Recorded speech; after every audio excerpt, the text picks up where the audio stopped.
In round 6, Rapport played against World Championship challenger Gukesh. White begins with e4, which is a famous opening for white, and black has so many other options, that is e5, or he can simply play knight to c6. Gukesh goes for e5. Richard played knight to f3, knight to c6 on the board. Now bishop can go for c4, that is Italian game, or d5, that's rule opus, or white can simply go for d4, and it is a Scotch defense, and there is so many other variations, but white go for bishop to d5, rule opus, but black doesn't move the main line, that is a6. Gukesh saw another idea, that is knight to f6. White simply castles, that's the main line. If knight takes e4, he can move the rook to e1 and attack the knight. Knight simply goes to d6, attack the light square bishop. Then white goes for a great move, that is knight cross e5. If black plays knight cross b5, then white can simply take c6, and is a discovered check. Bishop must move to e7, but Gukesh moved bishop to e7 to unpin and also quickly castle. White plays light square bishop in a beautiful square. Blacks take the active knight and rook recaptures. Black castles kingside. White activates the knight to c3. Gukesh saw the best move, that is knight to f6. It not only attacking the rook, but also he can activate the rook to e8. But white finds a beautiful move, that is knight to d5. If black is careless, he can definitely take that bishop. If queen takes, he can trade the rooks, and it definitely ruins the position for black. That way Gukesh is ready for the rook trade. White takes bishop, queen takes back. Gukesh played very interesting move, that is pawn to b6 to activate the light squared bishop. Rapport moves pawn to d3 to defend the knight. Bishop comes to an active square. Queen to b4, that's the best move to activate the dark squared bishop into a good position. But black's move c5 to attack the queen. Both of them trade their queens. Gukesh activates his knight to f5.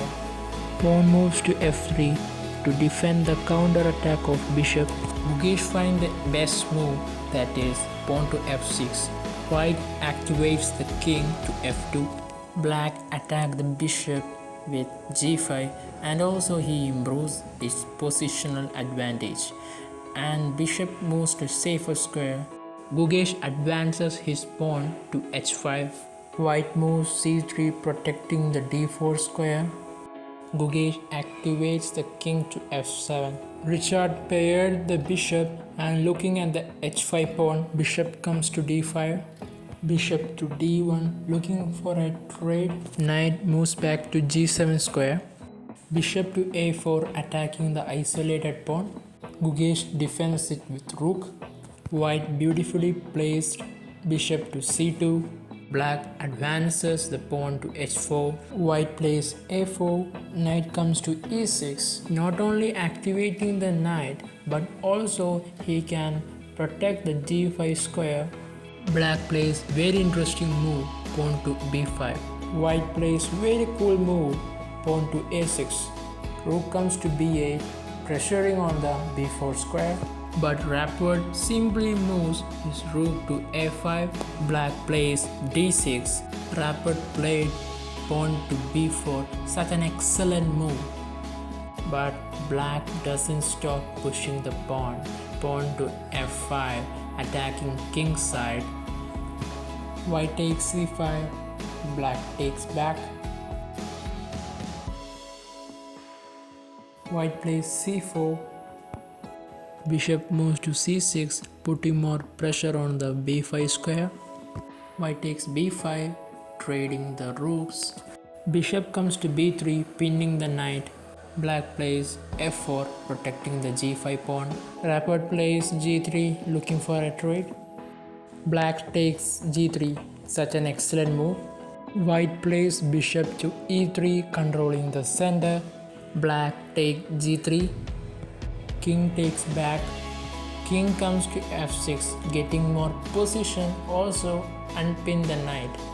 Bishop takes e6, that's only best move was there, and he finds it. Dark squared bishop takes an isolated pawn on c5 square. Black takes a6. White plays f4, looking for a trade. Gukesh takes it. King take back. King moves to d5 square, attacking the bishop. Bishop takes that isolated a7 pawn.